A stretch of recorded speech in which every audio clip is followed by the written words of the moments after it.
Hi friends, ఈరోజు అయితే మా ఇంట్లో చిన్న చేపలు అయితే తీసుకొచ్చుకున్నాం. చూడండి, ఈ చేపలు ఇవైతే ఉడిసెలు అంటారు. దీన్ని కడుగుడు నీట్గా ఎట్లా కడగాలి, ఏం చేస్తుంది అనేది అయితే ఈరోజు నేను చెప్తాను మీకు. ఈ చిన్న చేపల్ని క్లీన్ చేసుడు అయితే తీసుకొచ్చుడు ఈజీయే, క్లీన్ చేసుడే కష్టం, ఓపిక బాగా కావాలి. ఇది చూడండి, ఈ చేప చిన్న చేప ఉంది కదా, చూసిరు కదా. ఈ చిన్న చేప తలనైతే ఫస్ట్ ఇట్లా తీసేయాలి. తీసేసిన తర్వాత ఈ వెనకాల తోక ఉంటుంది, తోక కూడా ఇట్లా తీసేసుకోవాలి. తీసేసుకున్న తర్వాత ఈ పొట్ట భాగం ఉంటుంది కదా, ఈ పొట్ట భాగం నుంచి అయితే ఇవి లోపల ఉన్న వ్యర్థం అయితే తీసేయాలి. చూడండి, ఇట్లా వస్తుంది, చిన్నగా వస్తుంది. ఇటువంటి వ్యర్థం అయితే వస్తుంది, ఇదైతే తీసి పడేసుకోవాలి. ఇవి యూజర్గా ఇట్లా తీసిన తలలు అయితే వేస్ట్ చేయకూర్రి. మీ ఇంటి దగ్గరికి కోళ్ళు ఉంటే ఇట్లెత్తే అట్లా కోళ్ళు కూడా తినేస్తాయి. మా ఇంటికాడ అయితే ఈ తలలు కూడా వేస్ట్ అయితే లేవు.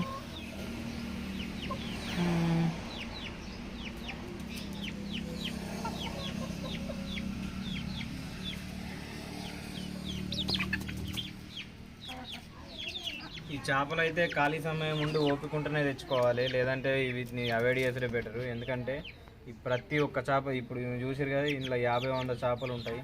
ఈ చేపలు అన్నిటిని ఇట్లా తీసుకుంటూ ఉండాలి, తలలు తోకలు అన్నీ తీసుకుంటూ ఉండాలి. కాకపోతే టేస్ట్ కూడా అదే రేంజ్లో ఉంటుంది. వీటికి చపాతీలు చేసుకొని చపాతీలలో తింటే మాత్రం టేస్ట్ అయితే అదిరిపోతుంది.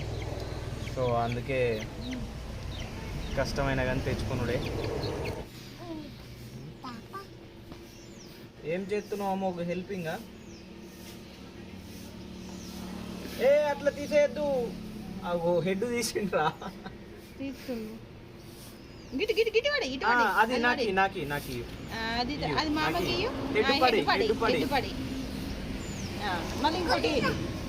ఇంకోటి తీసి ఇంకోటి హెడ్ తీ. ఇంత ముందర లెక్కను.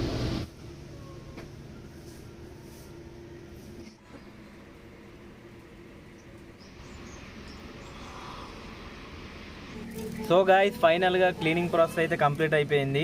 తలలు అవి తీయడం అయితే అయిపోయింది. ఇప్పుడు ఉప్పు వేసుకొని క్లీన్ చేసుకోవాలి. వాటర్ తీసుకొని ఇట్లా చిన్నగా రాకాలి, మొత్తం ఇచ్చిపోతాయి లేకుంటే.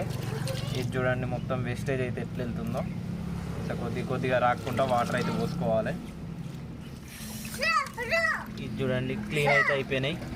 ఓకే ఫ్రెండ్స్, క్లీనింగ్ అయితే అయిపోయింది. వీడియో కనుక ఇన్ఫర్మేటివ్ అనిపిస్తే లైక్, షేర్, సబ్స్క్రైబ్ చేయడం మాత్రం మర్చిపోకండి. Okay, bye bye.